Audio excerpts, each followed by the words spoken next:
ये 6 निशानियाँ नार्सिसिस्ट इंसान की, खुद पसंद इंसान की हैं। अगर आप किसी ऐसे नार्सिसिस्ट इंसान के साथ मौजूद हैं तो इन क्वालिटीज़ के साथ आप रिलेट कर पाएंगे।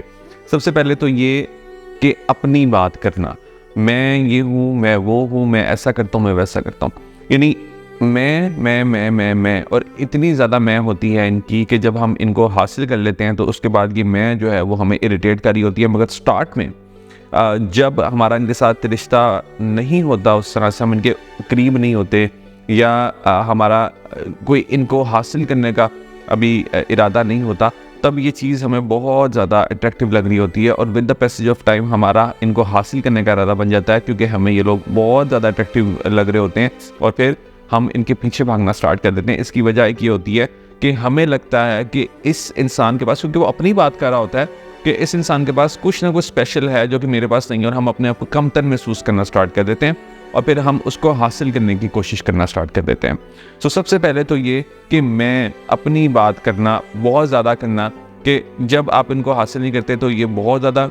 अट्रैक्टिव आपके लिए बने होते हैं, मगर जब आप इनको हासिल कर लेते हैं उसके बाद ये बहुत ज़्यादा मैं करते हैं, तो उसके बाद आपके लिए यही शख्स जो है वो बहुत ज़्यादा ऑफेंडिंग हो जाता है। आप सोचते हैं यार ये तो मेरी बात ही नहीं करते, तो फिर मेरी केयर ही नहीं करता। और यही सिचुएशंस अक्सर जो लोग मेरे पास काउंसलिंग के लिए आते हैं, मशवरा करने के लिए आते हैं, वो एक्सप्लेन कर रहे होते हैं कि स्टार्ट में तो हम इनके करीब हो गए और हमें पता ही नहीं चला,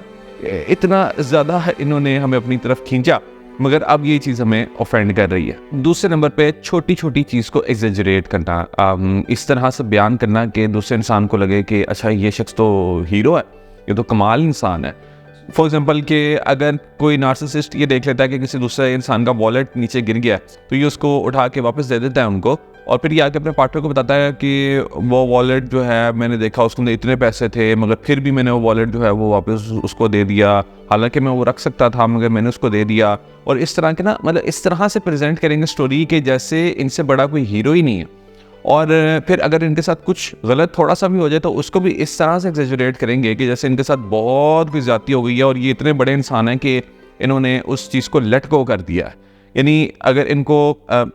99.8 बुखार है या 100 बुखार है, तो ये उसको एक्सेजरेट करेंगे और ये कहेंगे कि मुझे 102 103 बुखार हो गया था, इतना शदीद बुखार है मुझे। यानी ये उसको थोड़ा सा एक्सेजरेट करेंगे, और अक्सर तो बहुत ही ज़्यादा एक्सेजरेट कर देंगे, ताकि दूसरे की अटेंशन ली जा सके, दूसरे को अपने करीब किया जा सके। सो इनके नज़दीक एग्जेजरेशन की जो टेक्निक होती है, ये दूसरे को करीब करने के लिए और दूसरे को इंस्पायर करने के लिए ये यूज़ करते हैं। तीसरे नंबर पे जो नार्सिसिस्ट होता है ये स्टेटस कॉन्शियस भी होता है। ये भी देख रहा होता है कि मैंने एक ख़ास ब्रांड का फ़ोन यूज़ करना है, मैंने एक ख़ास ब्रांड के कपड़े पहनने हैं, मैंने एक ख़ास ब्रांड की ही गाड़ी लेनी है, मैंने एक ख़ास रेस्टोरेंट से ही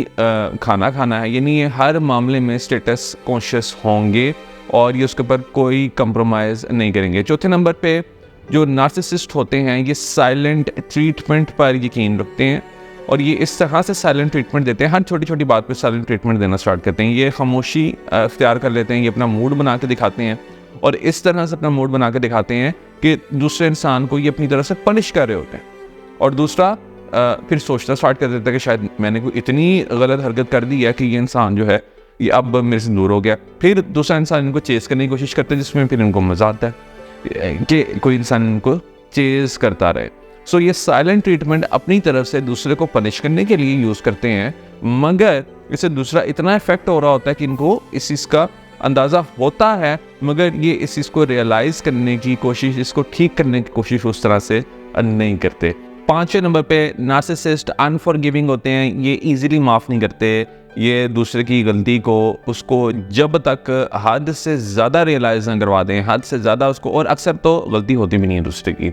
ये हर छोटी बात को पकड़ते हैं और उसको इस तरह से प्रेजेंट करते हैं जैसे इनके साथ बहुत बड़ी ज़्यादती हो गई है। और ये अनफॉरगिविंग होते हैं, ये दूसरे को इजीली माफ़ नहीं करते, इनकी कोशिश नहीं होती कि ये जल्दी से मामला ख़त्म करेंगे, उस मामले को ज़रा एग्जेजरेट करते हैं, ज़रा लंबा खींचते हैं ताकि इनको कांस्टेंट अटेंशन मिलती रहे। और छठे नंबर पे ये रूल्स को वायलेट करते हैं, इनके नज़दीक रूल्स इनके लिए नहीं बने होते, ये रूल्स से अबव हैं। ये फॉर एग्जांपल अगर कहीं क्लिनिक पे जा रहे हैं तो वहाँ पर लाइन जो है या जो भी वेटिंग में लोग मौजूद हैं, ये इनकी कोशिश होगी कि ये उनसे पहले डॉक्टर को ज़रा चेक करवाएं, ये पहले इनकी बारी आनी चाहिए। और इनका टाइम इतना कीमती है कि जो लोग बैठ के वेट कर रहे हैं उनसे पहले इनकी बारी आएगी और ये अपने टाइम को ताकि सेव कर सकें और ये दूसरे को इन्फीरियर फील करवा सकें कि देखो मैं तुमसे सुपीरियर हूँ, मैं लेट आया हूँ मगर मेरी पहले बारी। और ये नार्सिसिस्ट लोग जो हैं ये जब सिग्नल ब्रेक भी करते हैं तो ये भी दूसरे को फिर ब्रेक कर रहे होते हैं कि यार मैं तो अभी मतलब जान के ये अगर कहीं पे गए हैं और रास्ते में सिग्नल ब्रेक कर दिया तो जान के जाके कहेंगे यार मैं तुम्हारे लिए आया हूँ और रास्ते में इतने सिग्नल्स ब्रेक किए मैंने,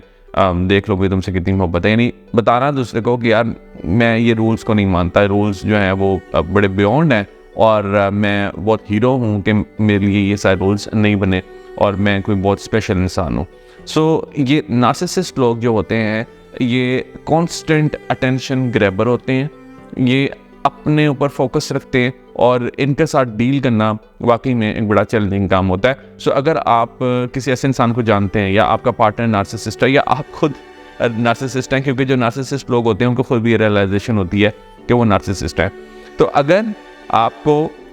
ये मसला है तो आप दिए गए व्हाट्सएप नंबर पर रब्ता करके कोचिंग प्लान,